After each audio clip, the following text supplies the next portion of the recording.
Day 19. No, take that back. I'm losing count.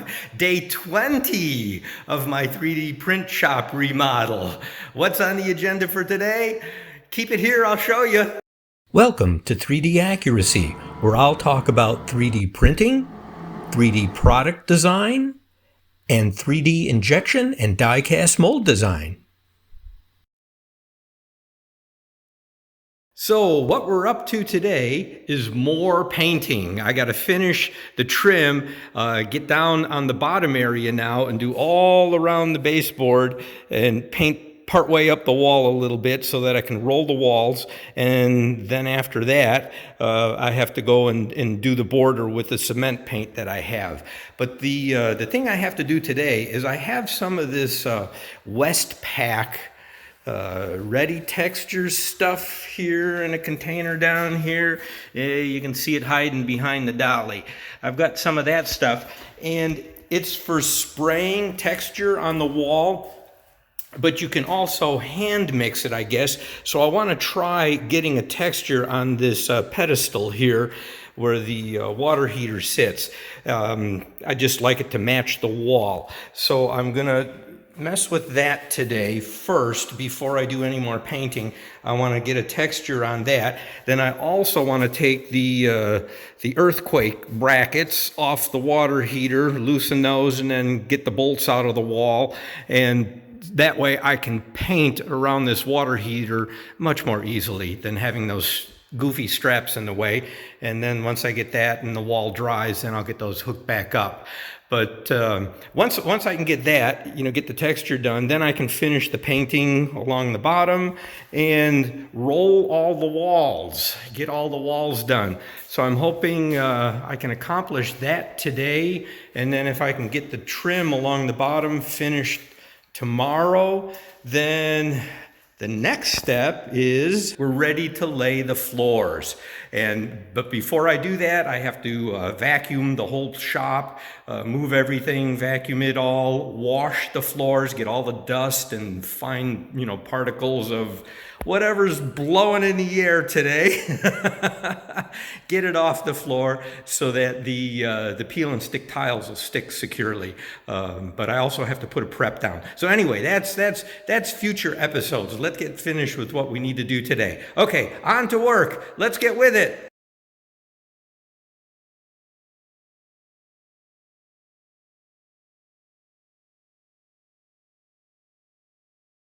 It. See what I mean? Mm-hmm. So when I paint it, it's not a perfect match to the texture that's there because the texture that's there was blown with an air gun and I'm rolling it on. So it's not a perfect match, but it's better than no texture. So I'm just hitting all the spots. I did along the bottom where I put the spackle and over on the pedestal, and worked out really nicely. I was really pleased with how that turned out. And so I thought, I gotta go back and do all these nail holes, make it look nicer. Because once I paint this wall, I don't want any blemishes, because it's a large wall. This stuff is really, really pretty easy to use. You just roll it on and smooth it out.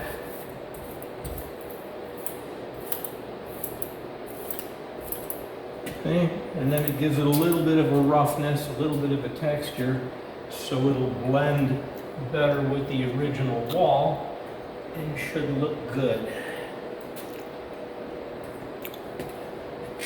Nice, huh? So now I'm anxious to get paint on it. I want to see, okay, how does it look with paint on it? That's the important step, right?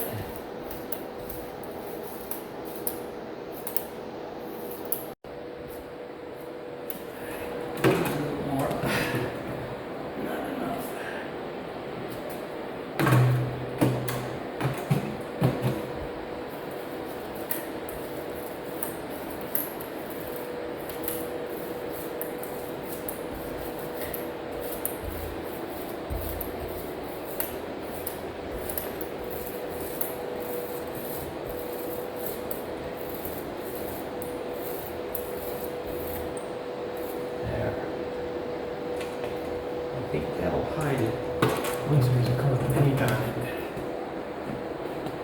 Whew.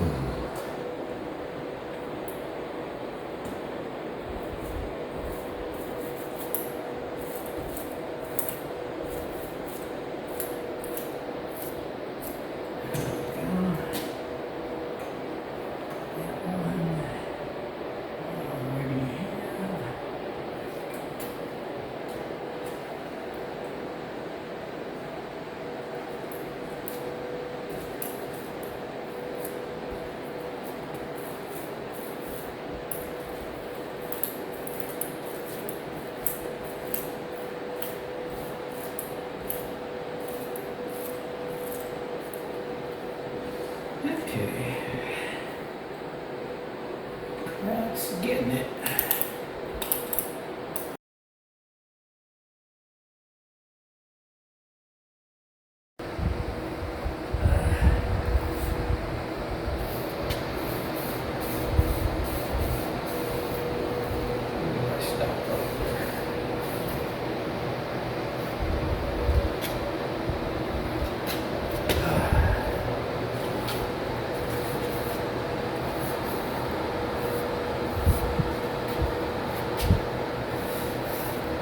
Looks good, huh?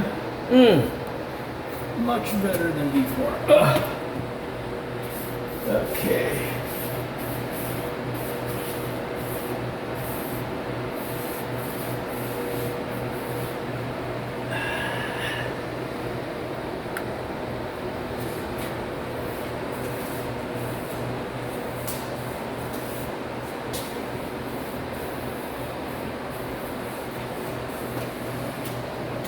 You know, I can easy roll it, which will go fast. This is what takes time. Although doing the bottom edge is easy because I don't have to have a crisp edge. But when I do the concrete, then I have to make sure I've got a nice crisp line so it looks right.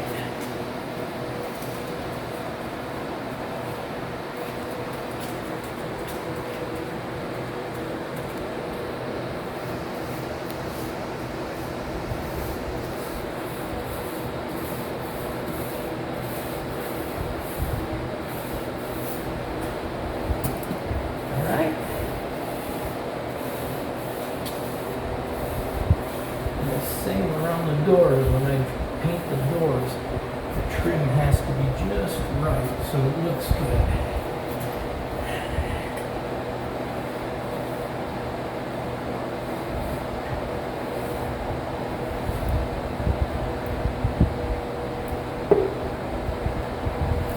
Almost to the bottom of this bucket. I don't know if one more gallon will be enough to do all the walls. I may have to go buy one more gallon.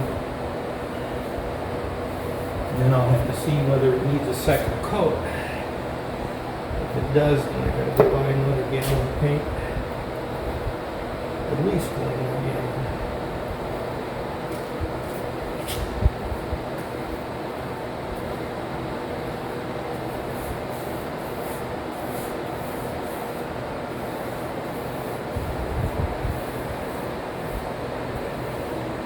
This wall, where is it?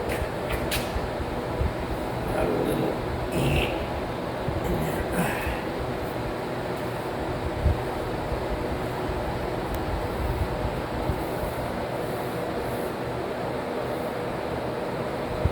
There, looks good, huh? Okay, the back wall's done. One more side and a little bit in that corner. And then we're ready to roll. Don't lean on the wall, because I've done some places on the wall.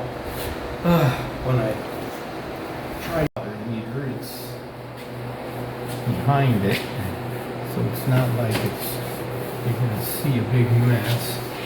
I just want to get away from it enough that I don't bump it with the roller. And get some paint back here.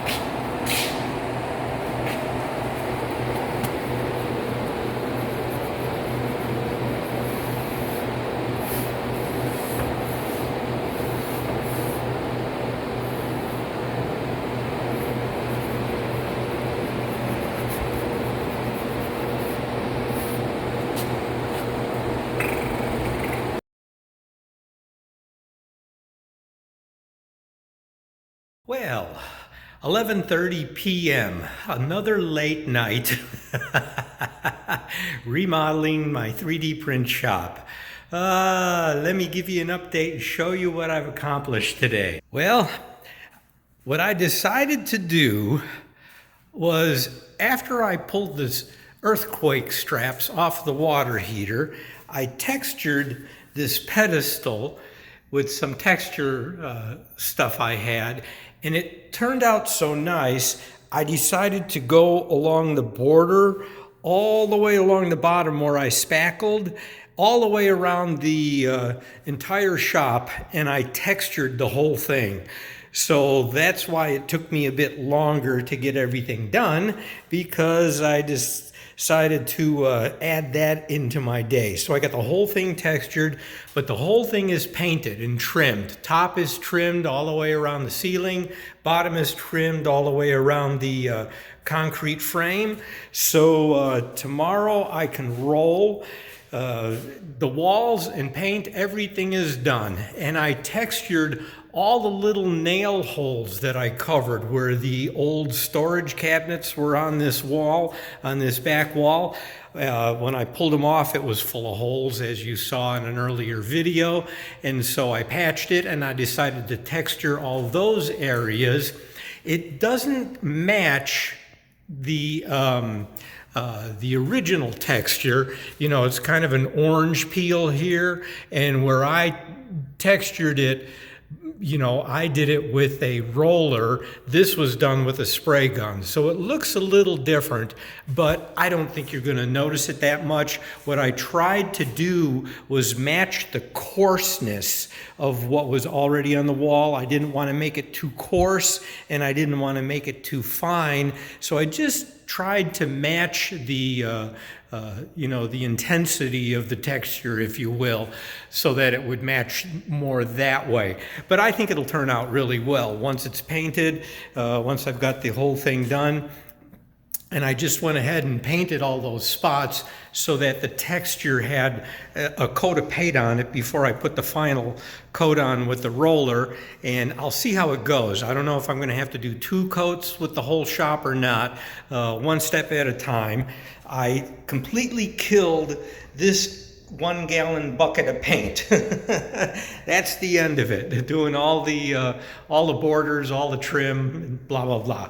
You've seen it. Anyway, that part's done. Now the rolling, and then I move on to the trim around the concrete border on the bottom around the foundation, and then paint the doors. This one behind me, and the other one across the shop, and then all the painting's done. That'll be a monumental day. I'll be glad to have that part finished. I hope you really enjoyed this video. If you're ever in need of 3D product design, 3D injection mold design, 3D die-cast mold design, or 3D printed prototypes or production parts, please feel free to contact me. You can find contact information in the video description. I look forward to hearing from you and to being of service to you. Thank you for watching. As always, I appreciate it. See you on 3D Accuracy's next video.